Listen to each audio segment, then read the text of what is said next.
Good evening, sir.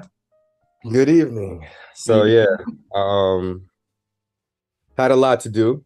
Mm-hmm. All these meetings I have, and we're planning on heading out to Chicago tomorrow morning to start the tour for Good Moms. And Excited? yeah, I am excited. We have to so today I've just been doing a bunch of like meetings, cleaning up, planning, packing, and shit like that. And I realized that I'm getting so much more done now because I've like been more so sober during like Sober. the day. Well, not Really smoking. So interesting. yeah, now my mind can like run a million miles a minute, but now I'm actually physically doing something. So it like matches up and I can get so much more done when I'm like sober. Nice. Hmm. That's excellent to hear. Yeah, I had to realize that a few days ago I realized that I was like I was smoking, like I was smoking in the morning, just like smoke throughout the day. I was like, yo, I feel sluggish and I feel slow because as it it relaxes you. And I was like, why do I keep wanting to feel like this? And then I realized that within like the height of my depression, I would smoke to just like relax myself because I would be like under anxiety all the time. And now I've come to realize I'm not under that like pressure and anxiety anymore, but I've kept up the smoking at the same amount. Got it. Yeah, now I just feel like I felt sluggish and slow. And now that I've like cut back a lot or I've stopped, usually it'd be like three or four splits a day. Now it's just like one, maybe one and a half. And I'm only smoking like before I go to sleep because it's like it's hard for me to go to sleep. That's interesting though, right? Because most people in general, we find ways to cope and we continue to maintain that coping mechanism, not Yeah. realizing that after a while, like once we've done with that phase, we need to readjust. And now Hmm. you were able to readjust yourself and move away from smoking as much as you were doing. Yeah. And I'm back into the flow. I remember when I've like done live shows before. I can envision things now better. So like I envision like when I'm doing shows like it's a bunch of puzzle pieces and they Hmm. all come together slowly to make the the whole picture or whatever. So now I feel like that I can move and flow better. So yeah, it's been a realignment or You, recalibration. you back, huh? Yeah, I'm back. Oh, it's back. Welcome back, man. Yeah, yeah, Streets have missed you. yeah, yeah. This is my way of coping that I've had to come with. Got it, got it. So this week you sent me an interesting text that I wanted us to kind of dive about and talk a little bit more of. You said that you were able to talk to your 14 or 6. Inner child. Yes, but what age? Younger than 14. Younger than 14. Yeah. Were you okay? Walk me through that process. Talk to me. So anytime like I feel in my 20s, um, how do I explain this? Okay, so well, all the things that's happened to me since like I was a kid, my whole thing was always, if I be good, maybe good things will happen to me, or if I if I use like my dark past as a way to like, be grateful or be nice to people because I know how hard it is myself. It was like that's like a driving force to me. Oh, my parents are bad. Just do the opposite of them, and then I'll be a good parent one day. Like it's always something bad that's the driving force for something good for me, Hmm. right? I don't, and so with that, it's like you know how like a ray of sun casts like a shadow, so like the Hmm. light shine and show the darkness. Like for me, it's like my darkness is showing or is the source for like all the good and the light and the stuff for me. Okay. But it's kind of uncomfortable because the source of it all is like just this dark, traumatic like pressure, and within that is like a certain like time frame or a certain age, and so I've kind of unintentionally like blacked out my childhood because it's just like, oh, I just know it's just bad things there. So with all these bad things, I'm using this as the source, and this darkness as a source for like being a good person. And without realizing it, I've now like forgotten like a good chunk of like my childhood. And it's not until like I get to the points of being like, oh, I remember when this fucked up thing happened to me, that I can like dive back into the darkness and tell this story, and then like come back into the light of like my adulthood. Cause like I'm not worried about that anymore. I'm not thinking about my childhood anymore, but it's gotten to the point where like now I can't actually remember a lot of parts of like my childhood. So um it's 11:11, by the way. So now so now that like that's happened, and I'm in this like I realize like the darkness is there and I can't remember these things. I've actually felt like I'm in a better place now. So like I also said like I haven't been smoking, so like my mind is running at its like normal pace without like anxiety and stuff like that. Now, and whenever I would think back to my childhood, I'll really like stop at like age 16.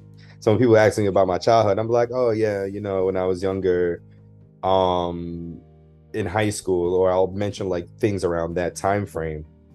But it's not until like something traumatic happens that I go younger than 14. So you're saying that you require a trigger to kind of promote a memory of your childhood prior to age 16. And then you're able to experience that memory and then automatically come back to your current life. But without that trigger, you are unable to recall any information. Yeah, it's not like, and it's one thing if you're not really thinking about your childhood, but as Mhm. much as my mind runs constantly and nonstop, it's not until somebody goes like, oh yeah, Christmas is coming up, and I can go, oh, I got this fucked up thing that happened to me with Christmas that I remember, and then I'll come back and be like, all right, so what am I gonna do this Christmas? It's like I don't dive into like certain memories unless it's something traumatic that pops up. And I don't remember my childhood in like a sense of like I I remember these summers that I used to play in New York and stuff like that. So like it's not until I have to sit here and think, it just doesn't, it's not like You can't flowing access memory. it by itself. Yeah, it doesn't come to me by itself unless like I really put effort. And you sometimes you put effort to think about things, but with me, everything flows easily except for whatever is before age 16 or age 14. Okay. So your brain has defended you by blocking out those memories so you're not experiencing it because they were so painful. Now I Yeah. must ask, what is something significant that happened at the age of 16 that you're able to recall from then on? Um, I feel like so at that age is when um I was able to like I guess have more power or have more say so.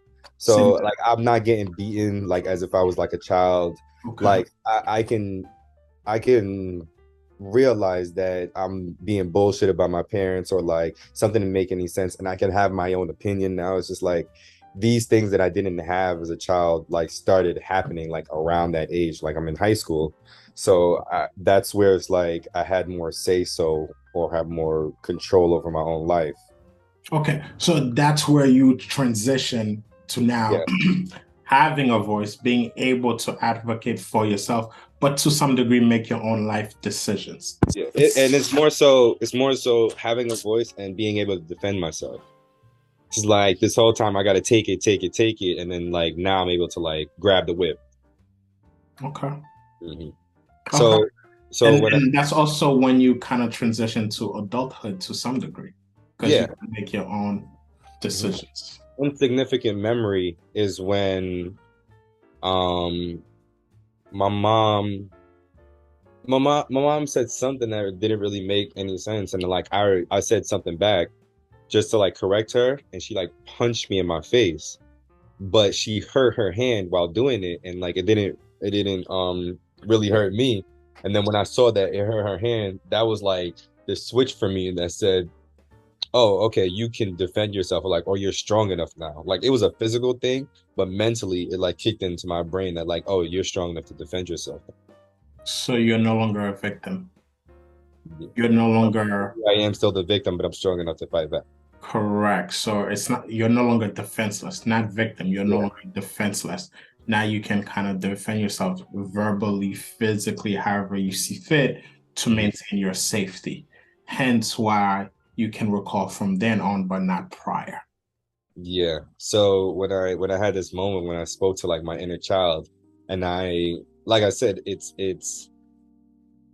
takes effort to then go back because now I have to remember how I looked. I have to like form myself in my mind of like an image of my own child instead of just like flowing into the memory.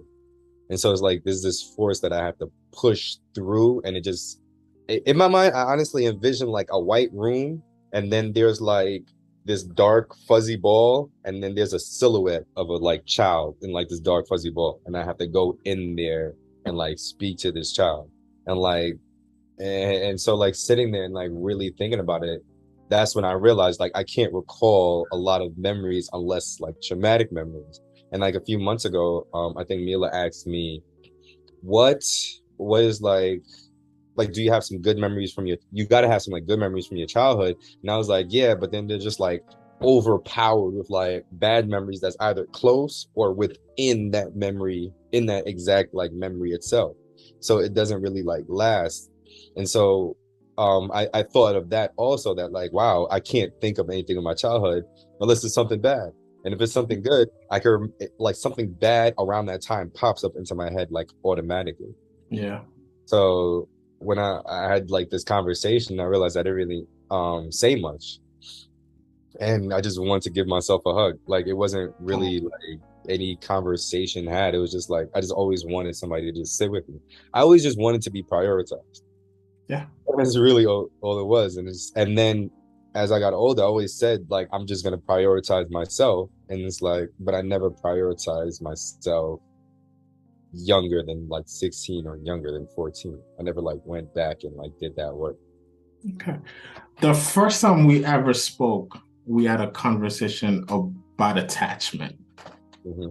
right? So it's fair to say, based on your upbringing, based on what you experienced as a child, you did not have a secure attachment with your parents, Hmm. right? It was much more of an anxious attachment, you would say, A what attachment? an anxious attachment because Um, they were not present for you. define. Anxious attachment is that you are looking for validation and acceptance and you're just not getting it. Like they were emotionally unavailable to you, even though that's what you were seeking. Yeah. Right. So now knowing part of you and the things that you have done and the relationships that you have, would you say that this attachment still exists? To wanting like I feel that now you have a secure attachment.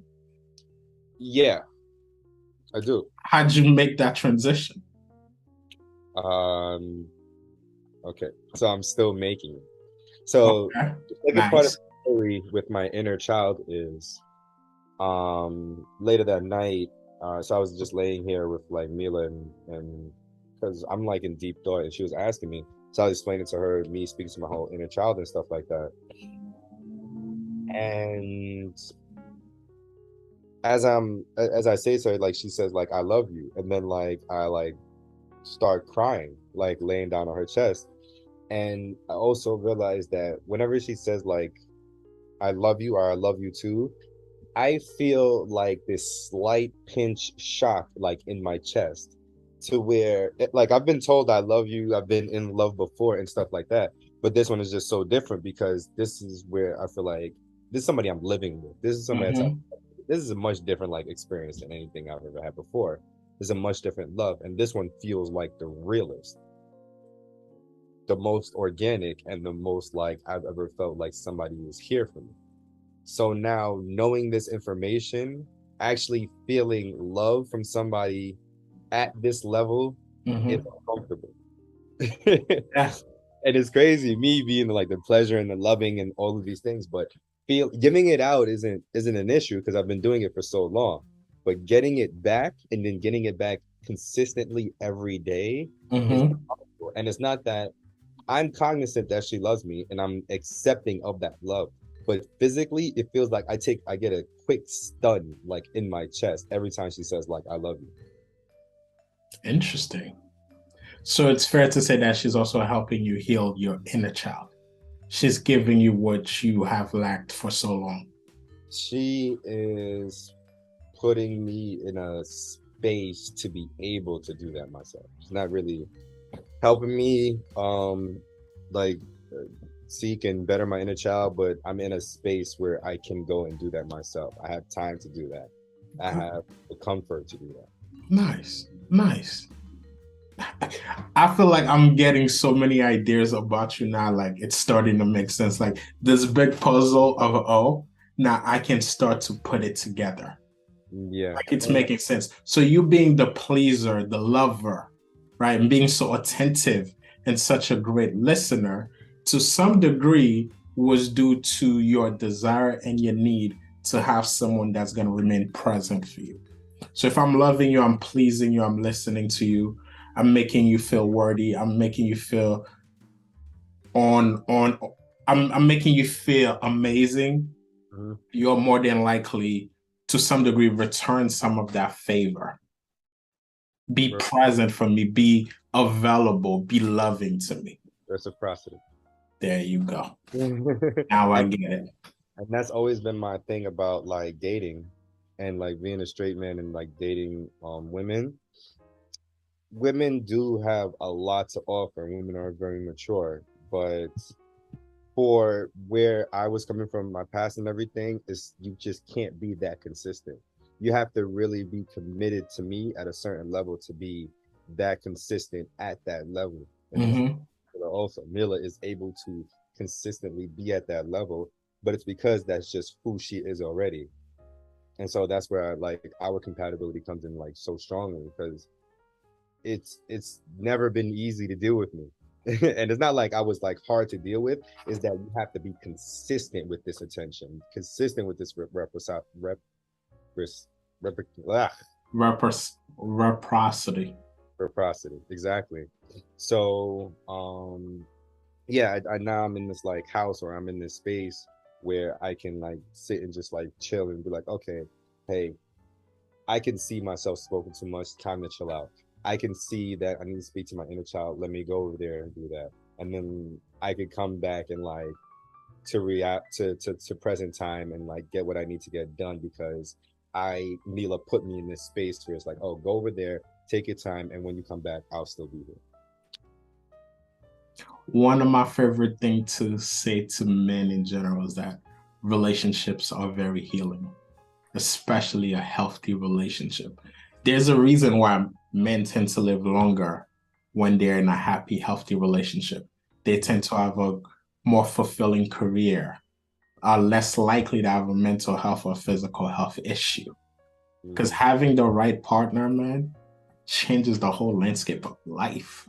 Yeah. Well, I mean, it's a village. Like it always takes two people to take care of one person. Oh, of course, of Like if course. people don't realize that when people want to like I understand like you could be independent and strong enough to like get a lot of things done on your own, but Mm-hmm. you're never meant to live like in solitude, in In segregation, isolation. in isolation. Like it takes you and your partner or multiple partners or whatever to take care of you. Just like it Correct. takes a village to take care of like a child. Like even in adulthood, like you still need people around you, and then and I guess that's where like I'm feeling now. In a when I've been in a space where I haven't had my own, like because I've had friends, it's just like I said before, I've never like had my own.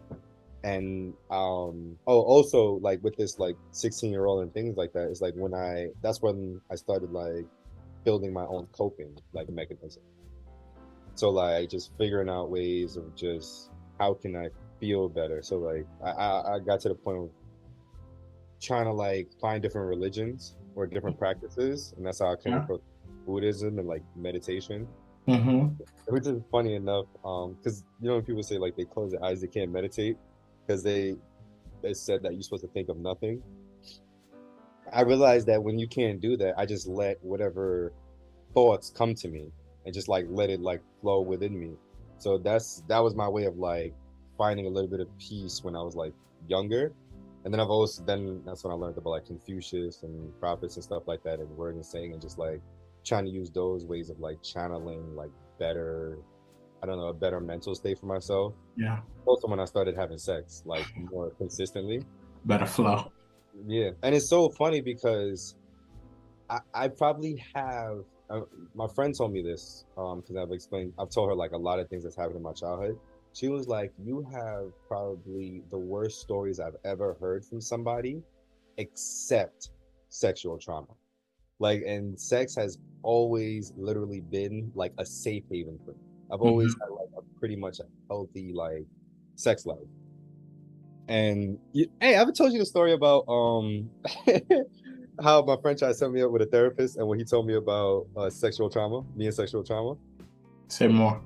So my friend, I know him also. So she was like, "Yo, he's a therapist. Y'all should link up, or whatever, whatever." And start your therapy. So I hit him up and I was like, "Yo, she said that I should come to you for therapy and that she's heard the worst stories from me except for like sexual trauma." He texts me back, I knew you've been sexually abused. And I go, no, you're reading it wrong. I said not sexual trauma, not everything and sexual trauma.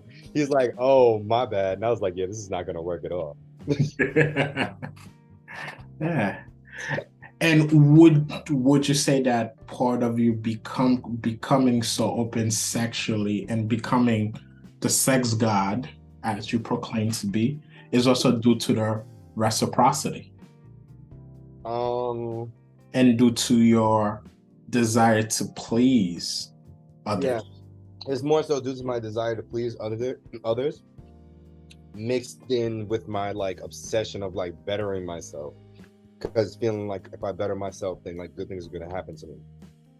So Yeah. like those two things mixed in with sex Mm-hmm. has always been my way of like feeling like, oh, I'm gonna give back to the world. Or if I ever get into an experience with someone, I'm gonna make sure that they're gonna leave pleased. And With that's a like always been positive experience. yeah. So when it comes to sex or like a sexual experience, that's why I'm always happy so go lucky about like anything like sexual. Because I want people to feel pleased, feel happy. I know that that energy and that connection that comes with sex and how like and then come to find out as I got older, like having sex like sets off endorphins and stuff like that and make you feel better. It's just like, Right. well, obviously there's something here that we should be honing in on and zoning in on and like mastering because it's healthy for everybody. And so Yeah. now knowing how like everybody views sex and how it's like taboo when it's like a part of everybody's life, like it's it's bananas to me. But for me personally, I've always used sex as like a healthy tool. And I've always tried to make sex be also healthy for like other people and pleasurable for other people. And so it's Yeah. like I like having sexual combos because like if I can help you um be be more understanding about your sexuality, then you can understand other people's sexuality better and then you could become a better pleaser yourself, which There is you go. my reason behind like my OnlyFans. And then just mixing that in with like the is one thing to like feel that way and speak that way, but mixing it in with the type of person I am where I'm open-minded and comfortable with myself, I am literally made for sex.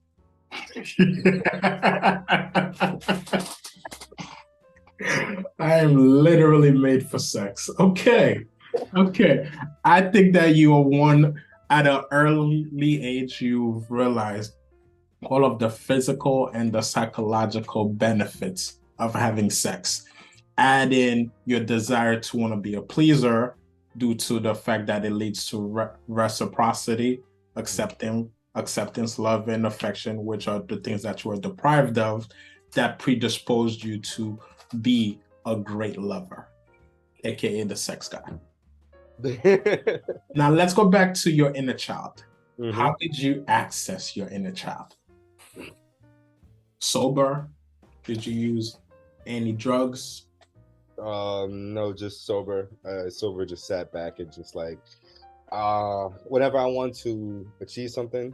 So like as I said, like my mind be all over the place. I try to concentrate on a certain point in a broad space, and then that's how I'm able to like have my mind focus on one thing, on a one thought at a time. And it was kind of funny. I think I should go into like maybe tantra or something like that because I came Mhm. up with this exercise to help me concentrate. Right? Just a quick side note. I came up with this exercise to help me concentrate is where I'll sit on like on a floor, without my Grounding. shirt off. Yeah, Okay. my shirt off, and I'll stare at something like I said with a broad space, but let's say like a chandelier, right? I'll take the middle point of the chandelier and I'll stare at that point, and then I'll hold my breath for 1 second and exhale for 1 second. Then breathe in and hold for 2 seconds, exhale, and I'll continue that until I can't do it anymore while only staring at that one point. And it's to help my body only focus on doing one action while concentrating on one point. So it's like I'm taking my mind is all over the place and I'm having the wavelengths like center as one and one. So the ratio is 1 on 1. Yes. Yeah. So that helped me concentrate. Yeah, that in other words, like you are mindfully being present. You're Exactly. with your breath, you're focusing on one thing and you're clearing your mind so you can access whatever that you need to access. I Yeah. also feel like this is when we switch seats because you're sounding like the top tier therapist right now, man. I what it's so funny because when I said I want to start like putting out these episodes of my therapist and stuff like that, somebody asked me like, aren't you like wary of like putting out your information? I was like, oh, I'm public with this information already. So it's like I'm public with like telling people like about these things, but I never really thought of it as like therapy or anything. It's just like, oh, Mhm. if I can help you, then Right. you can help yourself, help other people. So it's like sexual, non-sexual, it's like always the same mindset. So Hmm. sober mind, concentrate on a certain point, and I would just like take my and this is also like a part of like meditation for me because me putting myself in like this white room, seeing this dark fuzzy ball and like this silhouette of like me when I was younger, that all just came to me. So I just concentrated and said I just want to speak to my inner child, and whatever like image came up is what I just accepted. So that's when I realized like, wow, I actually have like this is how I think about my past when I'm younger. Hmm. I think about like it's dark, it's fuzzy, it doesn't have a shape, it's like all over the place, it's uncertain. And so yeah, so now that's just what I viewed. And that's when I sat with myself. And when I was trying to talk to myself, it was just like, well, what can I say? Oh, and What this is did you say? I didn't really say much. I just said hi and gave myself a hug and just sat with myself. Wow.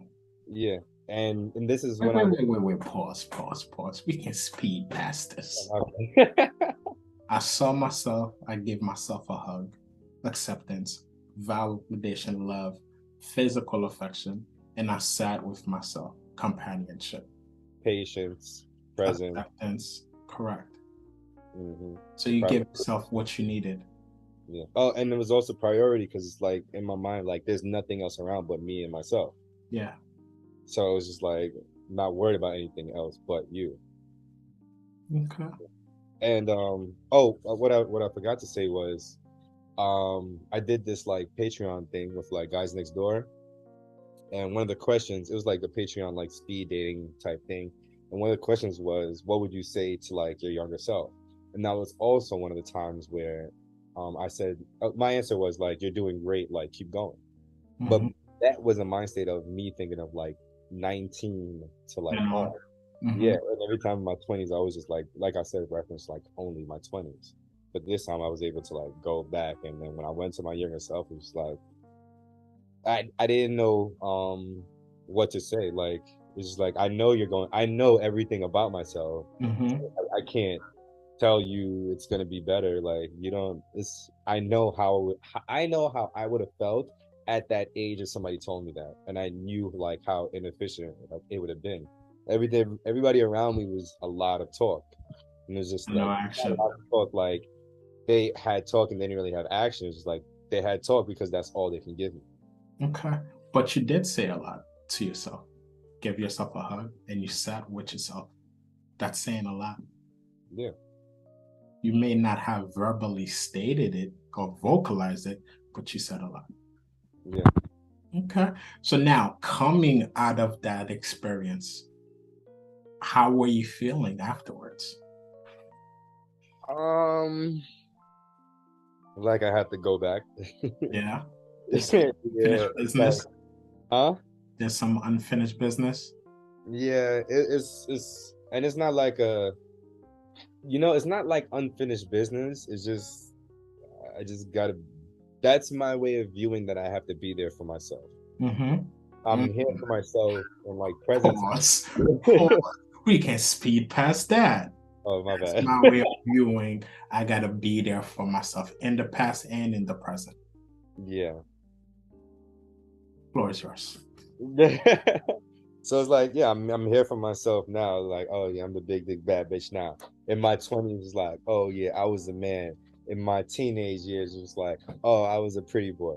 And then it was just like, in my younger years, it's like, oh, you weren't up. You didn't have it. So like you can't. I'm just not there for myself in a time where I'm vulnerable.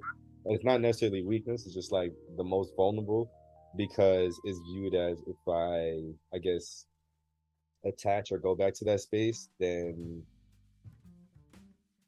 it's a place where I didn't have a solution. All my other years, like I had a solution. So going to that place is gonna put me in a space of like no longer having a solution. But I need to view that I'm going there as the solution and entering that space and you know I'm the solution, not going there and feeling like there is no solution. Correct. And what's also interesting is that all of your monikers are self-fulfilling and self-validated, Yeah. right? To remind you of the optimism and the things that you've accomplished, to remind you of the validation that you can give yourself.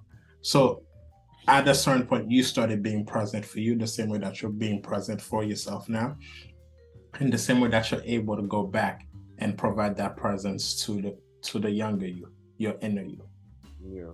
Not enough like I've constantly like always like thought me to me, but it's never been like just at that age. So Yeah. and when people see me and they be like, yo, you really do like what you want at the time that you want to do it. And I'm just like, yeah, because I'm more me than anybody is themselves. Because I'm always constantly thinking about like validating and being there for myself. So that's why like it comes across the way. And then when they ask, how do you get this way? And it's like, I don't know. I just always think of bettering myself. And the fact that you're not a narcissist is amazing.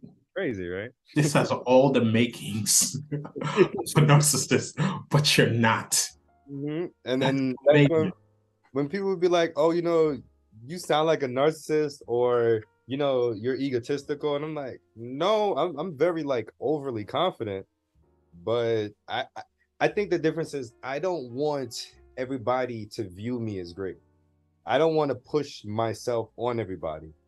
I'm just here to let everybody know I am great. And whether you accepting or not is on you, not on me. Yeah. Yeah. And the difference between you and a narcissist is you're very empathetic.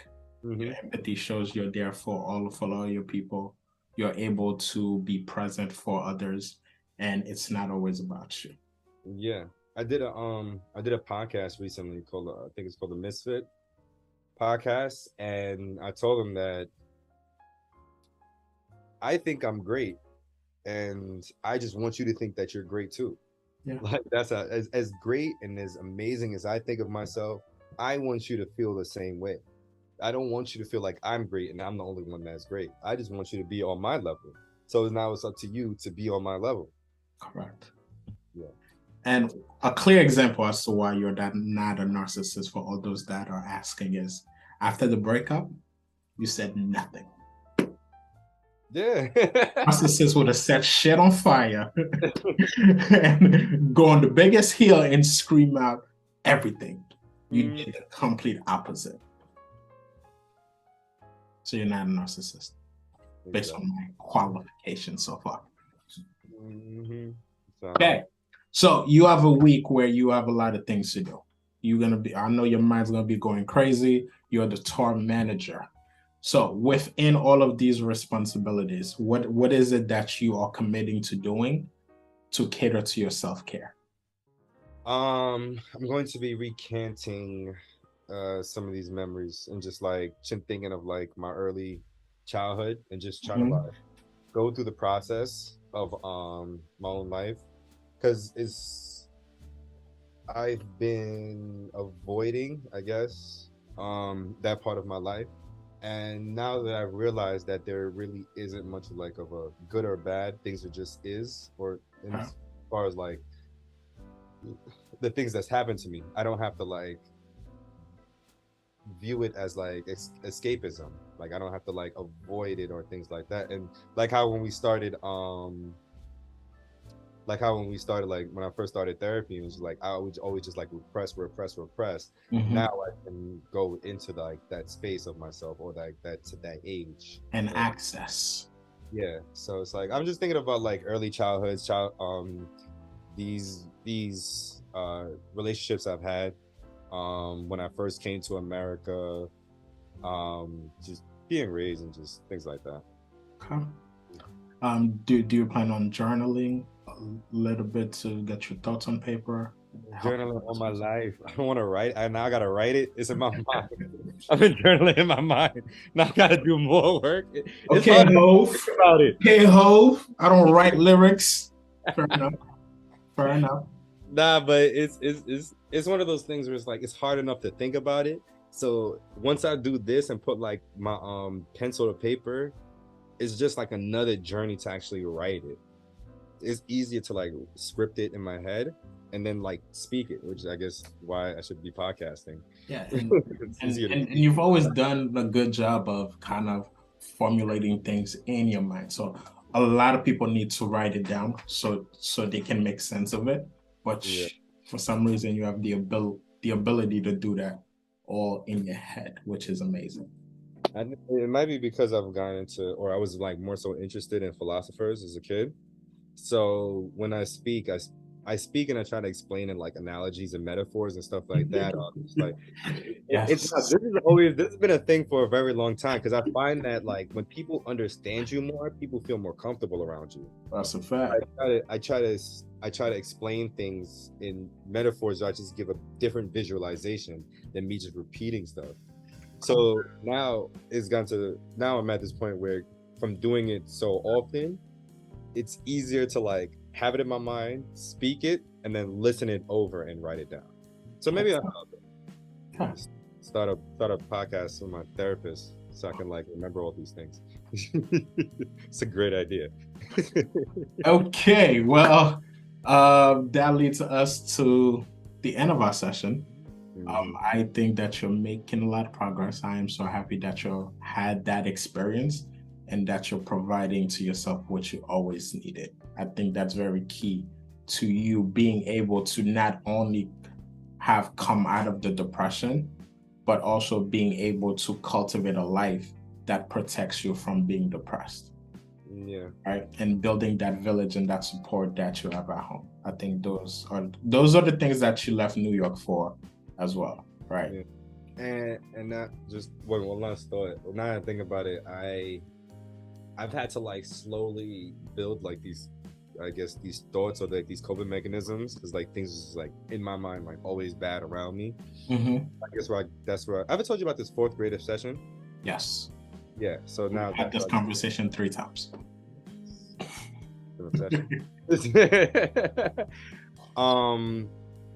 But yeah, so it's like I think that's doing that also was also like a coping mechanism to like feel like, okay, you know, if you just keep bettering yourself, you're gonna be in a better space, and you just stick to this thought, it's gonna get there. And it's just like, I guess sticking to that thought as a child since like the 4th grade and for so long that it just became regular for me.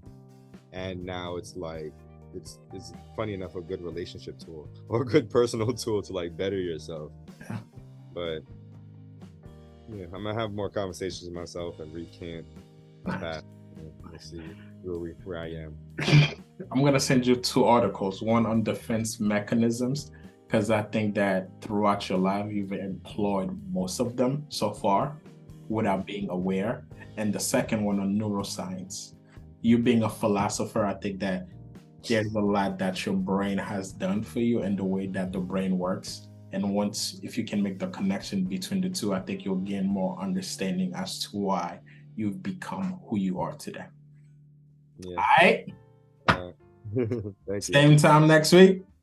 Same time. My man. Later.